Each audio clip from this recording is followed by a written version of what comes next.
কাল বাড়ি ভর্তি এত গেস্ট, তারা কি দেখে গেলেন? দেখে গেলেন যে ইন্দ্রাণী গাঙ্গুলির ছেলের কাছে তার মায়ের মান সম্মানের কোনো মূল্যই নেই। এতগুলো লোকের সামনে ও মায়ের কথা অমান্য করলো।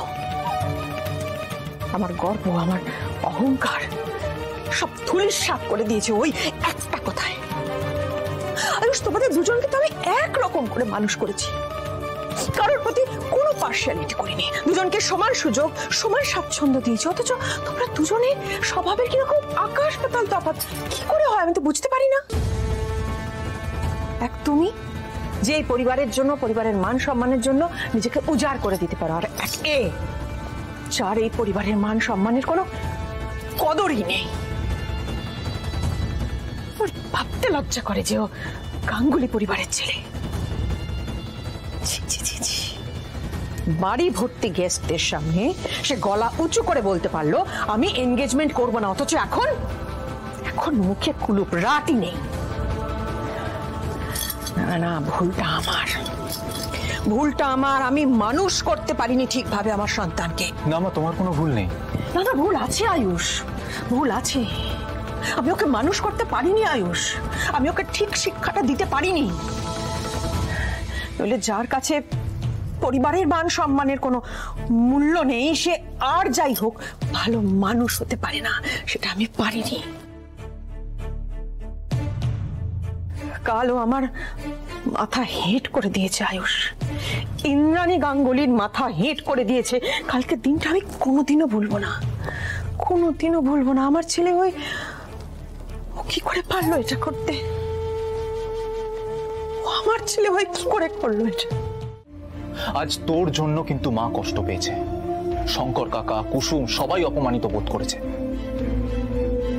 কিরে ওই, তারপরেও তুই চুপ করে থাকবি?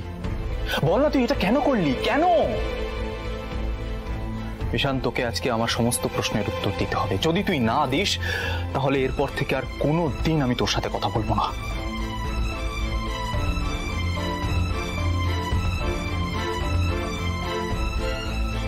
ও, তারপরেও তুই কথা বলবি না, তাই তো?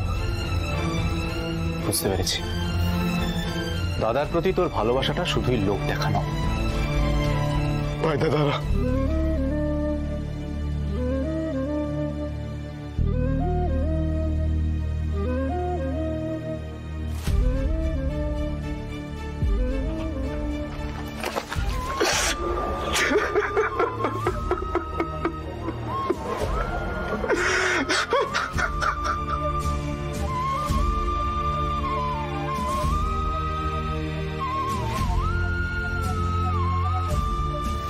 ঈশান, ঈশান আমার দিকে তাকা।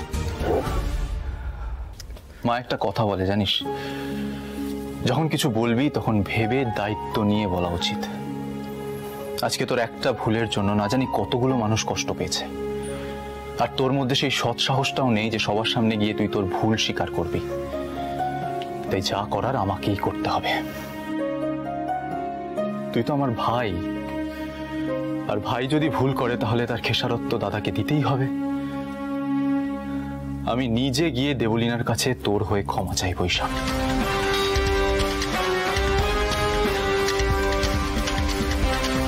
তারপর তুই যদি বুঝতে পারিস যে তুই কত বড় ভুল করেছিস। কিরে কোথায় আছিস অন্তন্ত? আমি আসলে দেবলীনার সাথে দেখা করতে যাচ্ছি কাকাই। হ্যাঁ, আমাকে ঈশানের হয়ে দেবলীনার কাছে ক্ষমা চাইতেই হবে, কারণ মা চায় দেবলীনা এই বাড়ির বউ হোক, আর আমি মায়ের এই ইচ্ছেটা পূরণ করবই। তার জন্য যদি আমাকে দেবলীনার কাছে মাথা নত করতে হয় আমি সেটা করতেও রাজি আছি। আসলে ঈশান গোড়া থেকেই দেবলীনার সঙ্গে ওর বিয়ের ব্যাপারটা নিয়ে দ্বন্দ্বে ছিল, কিন্তু কুসুমের নামটা মাঝখানে নিয়ে এসে ও পুরো ব্যাপারটাকে কমপ্লিকেটেড করে তুললো। দেখো কাকাই, দেবলীনা ইন্টেলিজেন্ট স্মার্ট মেয়ে, আশা করি ও বুঝতে পারবে যে ঈশান আর কুসুমের মধ্যে কোনো সম্পর্ক। বুঝতে ওকে হবেই আয়ুষ, বুঝতে ওকে হবেই, কারণ দেখ আমরা তো সবাই জানি যে ঈশান আর কুসুমের মধ্যে সেই ধরনের কোনো রিলেশনশিপ নেই, আর কুসুম একেবারে ইনোসেন্ট একটা মেয়ে। এক্স্যাক্টলি কাকাই, ঈশান ওর বিয়েটা ভাঙার জন্য ওই মিথ্যে কথাটা বলেছিল, আর এই সবটা ভালো করে দেবলীনাকে বোঝাতে হবে আমায়।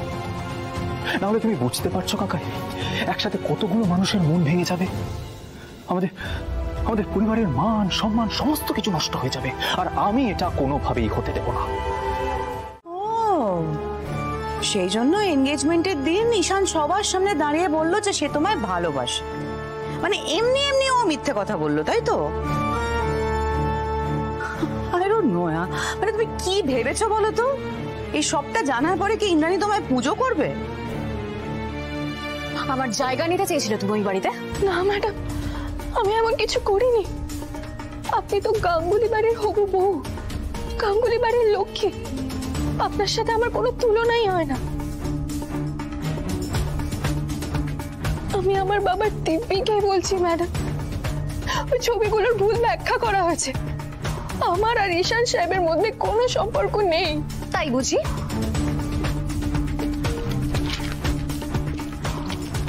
এগুলো কি কি এগুলো? এগুলো এগুলো সব মিথ্যে। যাও সবাইকে বোঝাও, তাহলে সবাইকে কি বলো যে এগুলো মিথ্যে। দেখো গোটা চন্দননগর যদি বিশ্বাস করে যায় যে এগুলো মিথ্যে, তাহলে আমিও বিশ্বাস করে ফেলবো। দেবলীনা ম্যাডাম, দেবীমা চান আপনি গাঙ্গুলি বাড়ির বউ হয়ে গাঙ্গুলি বাড়িতে প্রবেশ করুন।